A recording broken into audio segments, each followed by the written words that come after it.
राहुल गांधी जी का इस समय थोड़ा इलाज की ज़रूरत है।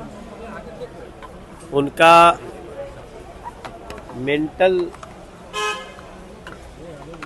हेल्थ चेकअप होना चाहिए।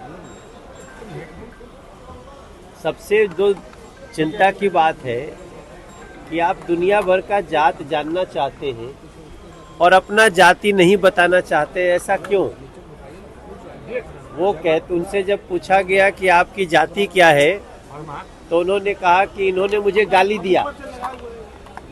अगर राहुल गांधी जी से जात पूछा जाए तो उनको लगता है कि गाली दिया गया है, तो फिर दूसरे की जात पूछते हैं तो वो भी तो गाली हुई। तो वो सबको गाली देना चाहते हैं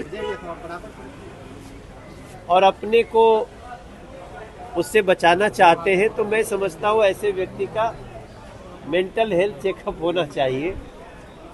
ये देश अपनी प्रतिभाओं से जिसको जो आगे बढ़ना होता है बढ़ता है, और इस देश के हर बच्चे में प्रतिभा है।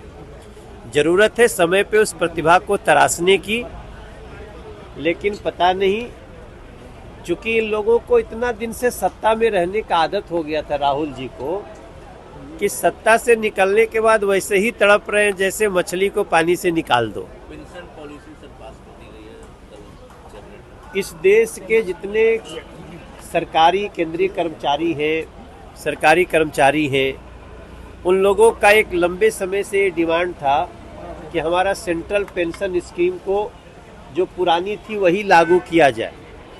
और आप सबको जानते हुए बड़ी खुशी की बात है कि 2 दिन पहले सेंट्रल पेंशन स्कीम को नरेंद्र मोदी जी की सरकार, उन्होंने इसको मंजूरी दे दी है। अभी हम और ललन सिंह जी साथ में ही आए फ्लाइट से, वो भी बहुत प्रसन्नता व्यक्त कर रहे थे। और मैं समझता हूँ ये देश के जितने सरकारी कर्मचारी हैं उनके लिए बहुत ही खुशी की बात है कि जो भी सरकारी कर्मचारी की जब नौकरी ख़त्म हो रही होगी या जब वो छोड़ रहे होंगे तो उसके 1 साल पहले जो उनका वेतन होगा उसका 50% उनको पेंशन के रूप में मिलेगा।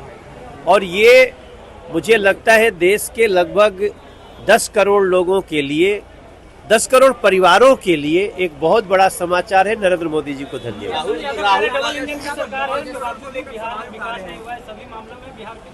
बेरोजगारी, महंगाई और भी कई सारे मामलों को उठा रहे हैं।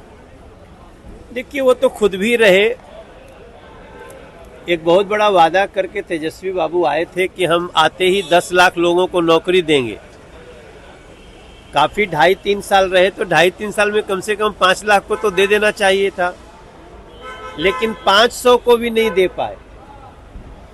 तो तेजस्वी बाबू को मैं इतने कहना चाहूँगा, देखिए हम ये नहीं कह रहे हैं कि बिहार के हर एस्पिरेशन को हमने पूरा कर दिया है, लेकिन बिहार बहुत तेज़ी से विकसित राह पे चल रहा है। और बिहार को इस बजट में 26,000 करोड़ रुपया दिया गया है। अब उसका तो विरोध कर रहे थे तेजस्वी बाबू। आप अगर विपक्ष में हो के भी बिहार के समर्थक हैं तो बिहार में जो इस बजट में स्पेशल दिया गया है, टोटल देखेंगे तो करीब 48,000 करोड़ का इसी बजट में है। लेकिन उसकी तारीफ करने की बजाय तेजस्वी बाबू को आदत पड़ गई है केवल विरोध करना है। मुझे लगता है जो बिहार को प्यार करता है वो बिहार के हर बेहतरी को स्वीकार भी करे। राहुल गांधी